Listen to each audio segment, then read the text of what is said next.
बल out हुन पुग्यो। Birendra ready थिए तर पहललाई नवराजलाई खेलाइदिए। पहल आउनेछन् सर्भिसमा। लगातार दोस्रो पटक वीरेन्द्र कुनै पनि मिस गरिरहेका छन्। वीरेन्द्रले आज एउटा मिस गरिरहेका छैनन्। उनको शट पर्फेक्ट लागिरहेको छ धोरपाटन स्पोर्ट्स क्लबको लागि। Perfect shot, perfect timing. Nawaraj Dhami सर्भिसमा। धोरपाटन स्पोर्ट्स क्लबले एक सेट जितिसकेको छ। चौथो सेट चलिरहेको छ।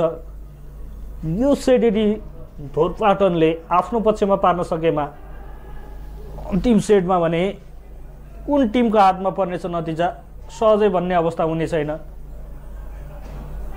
चान्स बल के जानेछन् यहाँ परविन बिके टिमका लागि। धोरपाटन बिस्तारै सहज बनाउँदैछ यो यात्रालाई। चौथो सेट आफ्नो पक्षमा पार्न चाहन्छ। यो सेटमा यदि धोरपाटनले आफ्नो पक्षमा पार्न सकेमा खेल सहज बन्नेछ। नवराज धामी सर्भिसमा। चान्स हुन सक्छ यो पटक। त्यति राम्रो रहेन बल। चान्स बल नेपाल पुलिस क्लबका लागि। को जानेछन्? रबिन नगरकोटी जानेछन्। अङ्क लिएर आउनेछन् आफ्नो टिमका लागि।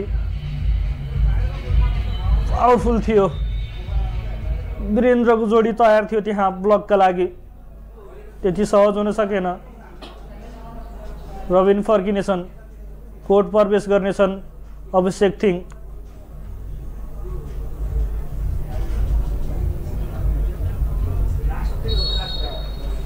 नेपाल पुलिस क्लब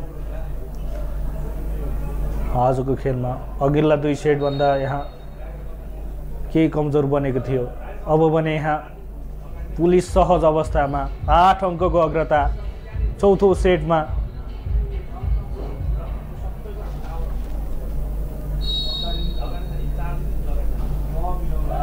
अभिषेक थिङ मिस। Service miss. फाइदा धोरपाटनलाई।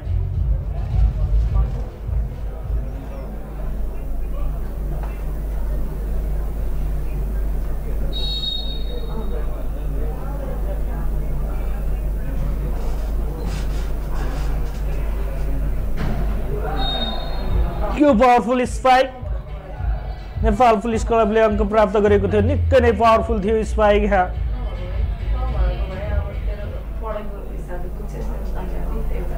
रमेश विके, आदर्श रसाइली, पहल गहतराज।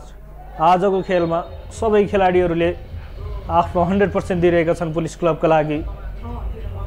जस्तै रबिन नगरकोटी पनि त्यत्तिकै उत्कृष्ट फर्ममा छन् आजको खेलमा। प्रकाश तामाङको सर्भिस मिस। Service miss. अब भने सहज अवस्थामा प्रकाश तामाङले सर्भिस मिस गरेका छन्। Dhorpatan sports club.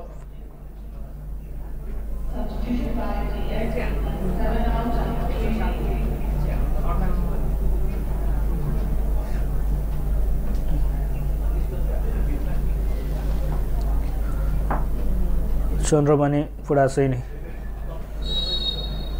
आज धोरपाटन स्पोर्ट्स क्लबले खेलाएको थियो उनलाई।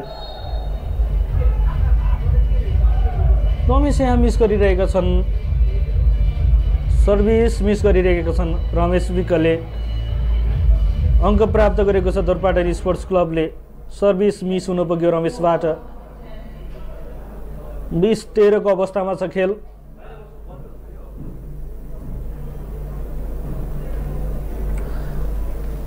देवेन्द्र सन्त्याल सर्भिसमा आएका छन् धोरपाटन स्पोर्ट्स क्लबका लागि।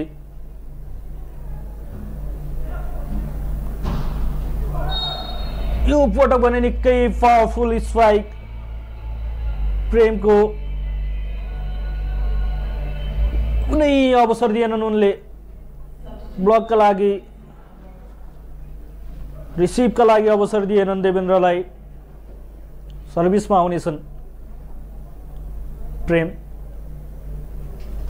नेपाल पुलिस क्लब यो सेटमा भने निकै अग्रता बनाइसकेको छ। निकै गाह्रो हुनेछ। यहाँ मिलिरहेको थिएन बल, प्रयास गरे नवराज धामीले, सफल हुन सकेनन्। राम्रो बल आइरहेको थिएन उनलाई। 3 अङ्क आवश्यक यो खेल जित्नको लागि नेपाल पुलिस क्लबलाई। फ्रेमको सर्भिस एकदमै चलाकीपूर्ण खेल। यहाँ प्लेसिङ दुर्पाटन सहजै जान भने दिने छैन खेललाई। कुमार सन्त्याल चलाक भने त्यहाँ सर्भिसमा आउनेछन् कुमार सन्त्याल।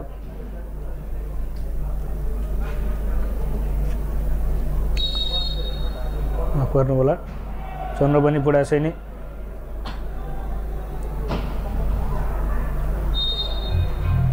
यो पटक पनि सफलता मिलेको छ रमेश विगलाई।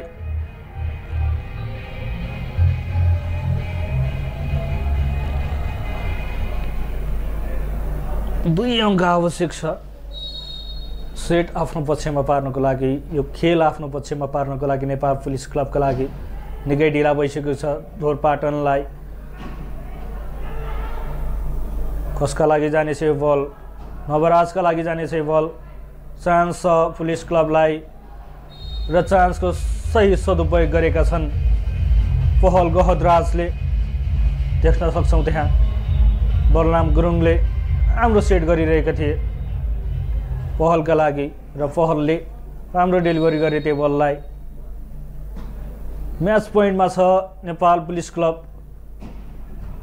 निकै महँगो पर्नेछ अब यो अवस्थाबाट खेल आफ्नो पक्षमा नपारेमा। रविन नगरकोटी यो पटक पनि सफल भएका छन्। उनी धेरै सोच्नु परेन, बलरामले राम्रो सेट गराइदिएका थिए। एकदमै क्विक रियाक्सन रविन नगरकोटीबाट। प्रतियोगिताको पहिलो खेलमा जित हासिल गर्दै नेपाल पुलिस क्लबले सुरुवात गरेको छ 9औं NBA महिला तथा पुरुष भलिबल प्रतियोगिताको। पहिलो सेट 25-20 मा जितेको थियो पुलिसले। दोस्रो सेट 25-14 मा। तेस्रो सेटमा कमब्याक गर्यो दोरपाटन स्पोर्ट्स क्लबले 35-33 मा र चौथो सेटमा 25-13 ले जित्दै पुलिसले आफ्नो पक्षमा पारेको छ। यो प्रतियोगिताको पहिलो खेलको जित दर्ता गरेको छ। हामी आउने छौं पोस्ट म्याच लिएर।